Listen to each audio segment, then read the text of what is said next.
Hello, chào mừng mọi người đến với Claire Du. Hôm nay chúng mình hãy cùng tìm hiểu về cách để tẩy da chết trong mùa đông nha. Chúng mình hãy cùng bắt đầu nào.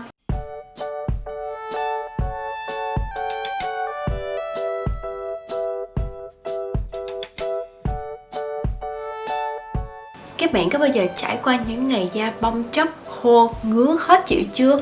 Mùa đông thường mang đến không khí mát mẻ, nhưng ở một số vùng, đặc biệt là xứ ôn đới, thì mùa đông thường mang theo những đợt gió hanh khô, khó chịu, khiến cho da một số bạn bị ngứa, bong tróc, nứt nẻ. Ở tập trước của series mình đã giới thiệu với các bạn một số mẹo để các bạn có thể chọn kem dưỡng ẩm phù hợp cho mùa đông này. Nhưng ngoài dưỡng ẩm, việc tẩy tế bào chết cho da cũng rất quan trọng đó nha. Đầu tiên chúng ta hãy cùng tìm hiểu về quá trình tẩy tế bào chết. Da chúng ta thường tự sản sinh tế bào mới mỗi 28 đến 30 ngày. Và các tế bào da cũ sẽ được đẩy lên bề mặt và tự bong ra ngoài. Tuy nhiên đôi khi những tế bào này sẽ không tự bong ra hoàn toàn, sẽ gây nên tình trạng bong tróc hoặc có thể tích tụ lại, làm bít lỗ chân lông và gây nên mụn.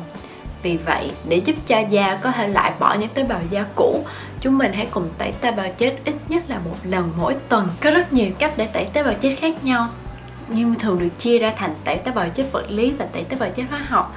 Thì tẩy tế bào chết vật lý là dùng các loại hạt như hạt đường, muối, bột vo hay óc chó, hay các hạt nhựa, hoặc là dùng các dụng cụ như cọ, bông, khăn và máy rửa mặt để chà sát lên bề mặt da và làm bong các tế bào chết, y như khi chúng ta dùng tay để cạo lên da vậy đó. Còn tẩy tế bào chết hóa học là dùng các loại axit để phá vỡ những liên kết giữa các tế bào da chết với nhau và làm cho các tế bào này bong ra một cách dễ dàng hơn, không làm gây tắc nghẽn lỗ chân lông. Hoặc các loại tẩy tế bào chết kết hợp giữa vật lý và hóa học như các loại peeling gel hay những miếng bông thấm sẵn dung dịch tẩy tế bào chết. Bây giờ chúng ta hãy cùng tìm hiểu thêm về các loại tẩy tế bào chết hóa học nha. Hiện nay có 4 loại axit thường được dùng để tẩy tế bào chết. Đầu tiên là alpha hydroxy acid, hay còn gọi là AHA, là những loại axit có tác dụng trên bề mặt da và làm bong các tế bào chết ở trên bề mặt. Một số loại AHA thường gặp là glycolic acid, mandelic acid, lactic acid chiết xuất từ sữa, malic acid thường thấy trong trái cây, hay kojic acid được chiết xuất từ gạo. Ngoài các tác dụng tẩy tế bào chết cho da, AHA còn có khả năng hút chất ẩm từ không khí vào da. Như trong video dưỡng ẩm mùa đông, loại axit thứ hai chúng ta thường gặp là BHA, beta hydroxy acid. Nếu như AHA có nhiều loại axit khác nhau thì BHA chỉ có một loại duy nhất, đó là salicylic acid. Còn không thì là một loại đơn giản hơn của salicylic acid là betaine salicylic, thường được chiết xuất từ vỏ cây liễu. Khác với AHA thường chỉ hoạt động ở trên bề mặt và tan trong nước, BHA nhờ có thể tan trong dầu để có thể đi sâu vào lỗ chân lông, làm tan bụi bẩn và các tế bào da chết tắc nghẽn ở lỗ chân lông. Vì vậy nên thường được sử dụng để trị mụn, đặc biệt là mụn đầu trắng và mụn đầu đen. Ngoài AHA và BHA, chúng ta còn có hai loại axit nữa là PHA và LHA. PHA là một người chị lớn hơn của AHA và LHA là một phân tử có dạng cấu trúc lớn hơn của BHA. Hai loại axit này có cấu trúc phân tử lớn hơn nên sẽ không thấm sâu vào da như AHA và BHA mà sẽ hoạt động chủ yếu trên bề mặt da. Thường là đối với các bạn có da nhạy cảm, các bạn sẽ được khuyên là sử dụng LHA và PHA. Vì hai axit này tuy cũng có khả năng tẩy tế bào chết nhưng lại hoạt động rất nhẹ nhàng và chủ yếu tập trung trên bề mặt da, không gây kích ứng, đỏ hay ngứa. Sau khi tìm hiểu về các phương pháp tẩy tế bào chết, chúng ta hãy cùng tìm hiểu nên áp dụng như thế nào nha. Trong mùa đông khi da thường nhạy cảm, các bạn nên chọn các phương pháp tẩy tế bào chết nhẹ nhàng, ít gây kích ứng da. Và dù dùng phương pháp nào thì các bạn cũng chỉ nên tẩy tế bào chết tối đa là 3 lần một tuần thôi. Thường thì mình sẽ tẩy tế bào chết 1 đến 2 lần mỗi tuần. Vì khi tẩy tế bào chết quá thường xuyên, các bạn sẽ làm da bị bào mòn quá mức và trở nên nhạy cảm hơn. Đối với da mặt thường nhạy cảm, mình khuyên các bạn không nên sử dụng các sản phẩm tẩy tế bào chết có chứa hạt. Vì các sản phẩm này tẩy tế bào chết không đều và các cạnh nhọn của các hạt này còn có thể làm trầy xước da, làm da nhạy cảm hơn. Tẩy tế bào chết hóa học có một lợi thế lớn là không làm trầy xước da và có tác dụng đều hơn tẩy tế bào chết hạt. Vì vậy mình nghĩ các bạn nên sử dụng các sản phẩm tẩy tế bào chết hóa học hoặc dùng peeling gel và peeling pad để tẩy tế bào chết cho da mặt. Một số bạn còn thích dùng cọ hay máy rửa mặt vì các bạn nghĩ những dụng cụ này có thể làm sạch sâu cho da. Tuy nhiên, ngoài tác dụng làm sạch da thì những công cụ này còn có tác dụng như tẩy tế bào chết vật lý. Vì vậy mình khuyên các bạn nên sử dụng tối đa là một tuần 1 đến 3 lần thôi nha. Đặc biệt những bạn có da nhạy cảm hay đang có mụn viêm, mình nghĩ các bạn không nên sử dụng những sản phẩm này mà chỉ nên dùng những sản phẩm tẩy tế bào chết hóa học dịu nhẹ.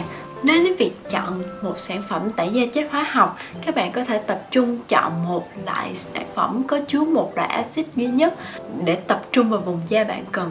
Ví dụ như các bạn thấy da hay bị bong tróc thì nên chọn các sản phẩm có chứa AHA. Còn đối với những bạn cảm thấy da hay bị mụn hay bị bí tắc lỗ chân lông thì nên chọn sản phẩm có chứa BHA. Mình đang dùng Blackhead Power Liquid của Cosrx. Các bạn có thấy vỏ chai đã bị bong tróc một tí và mình đã dùng gần hết chai này rồi, đủ để các bạn hiểu là mình thích em này đến thế nào. Đây là một em dung dịch axit lỏng, trong suốt, hơi đặc và hơi có mùi chua nhẹ. Em này có chứa 4% betaine salicylic, có tác dụng tương đương với 2% salicylic acid và có chứa niacinamide để điều tiết dầu, làm trắng da, giảm viêm. Điều đặc biệt là dung dịch này không dùng nước thường mà dùng nước từ vỏ cây liễu, một trong những chất được dùng để bào chế salicylic acid. Mình thường dùng em này sau bước toner. Trước khi thoa kem dưỡng, mình sẽ cho khoảng 1 đồng xu xoa lên khắp mặt, tập trung nhiều vào vùng mũi và hai bên má. Sau đó để cho dung dịch này thấm trong vòng 15 đến 30 phút trước khi thoa kem dưỡng. Mình thấy em này có tác dụng rõ rệt trên da của mình, nhất là ở vùng mũi và hai bên má nơi thường hay có mụn đầu đen. Khu vực này giờ đã ít mụn đầu đen hơn rất nhiều và da mình đã mịn hơn hẳn. Ngoài những sản phẩm tập trung vào một loại axit, chúng mình còn có thể tìm thấy rất nhiều sản phẩm có kết hợp nhiều loại axit khác nhau. Ví dụ như toner nổi đình đám AHA, BHA, PHA 30 Days Miracle Toner của Sun by Me. Đây là một toner khá là nổi vì có kết hợp AHA, BHA và PHA. Ngoài ra còn có chứa chiết xuất tràm trà và cây phỉ để tiết dầu, giảm mụn và còn làm nhỏ lỗ chân lông nữa. Tuy nhiên trong toner này có chiết xuất cây phỉ, khi dùng thời gian dài có thể làm khô da và còn có thể làm da bị nhạy cảm. Ngoài ra còn có chứa tinh dầu bạc hà là một thành phần hương liệu, cũng làm cho da khô và nhạy cảm, nên mình nghĩ em này không phải là một sự lựa chọn tốt cho mọi người.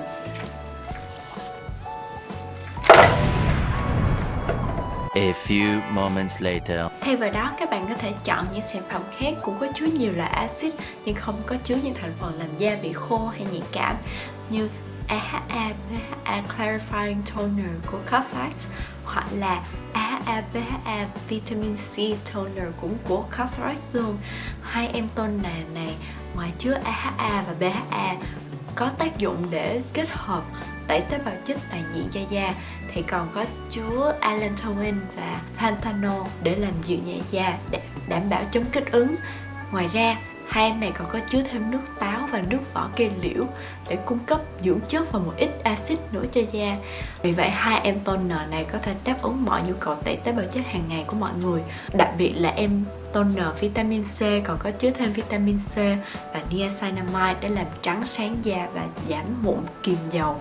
Mình luôn tin tưởng những sản phẩm tẩy tế bào chết của Cosrx vì khả năng tẩy tế bào chết tốt nhưng rất nhẹ nhàng, không gây kích ứng da, và hai em toner này chỉ có 0,1% axit nên các bạn có thể yên tâm về khả năng dịu nhẹ của các em này nha. Và đặc biệt Cosrx không sử dụng các chất tạo mùi và hương liệu không cần thiết nên các bạn có thể yên tâm là những toner này không làm kích ứng da và không làm da bị khô hay nhạy cảm sau khi sử dụng một thời gian dài. Đối với những bạn lần đầu mới sử dụng axit, các bạn có thể cảm thấy da hơi đỏ rát và khó chịu một tí.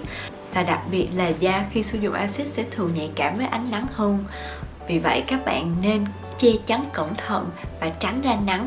Đặc biệt các bạn phải sử dụng kem chống nắng mỗi ngày, cho dù các bạn có tẩy tế bào chết hay không. Trong thời gian mới tập sử dụng axit, các bạn nên dùng những sản phẩm nhẹ, lành tính, không có chứa hương liệu để tránh gây kích ứng cho da và hạn chế dùng tay chà sát lên mặt đó nha.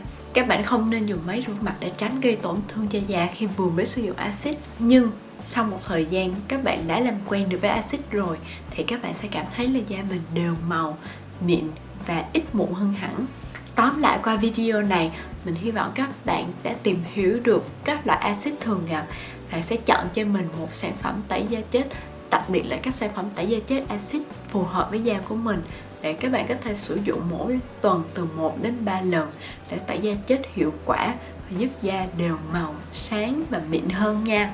Video này đến đây là hết rồi. Hy vọng các bạn có thể chọn cho mình một sản phẩm tẩy da chết phù hợp để có thể tẩy da chết mỗi tuần từ 1 đến 3 lần nha. Chúc các bạn tẩy da chết thành công. Nếu các bạn thích video này, nhớ nhấn like, subscribe và rung chuông để nhận được thông báo. Cảm ơn các bạn đã xem và bye bye!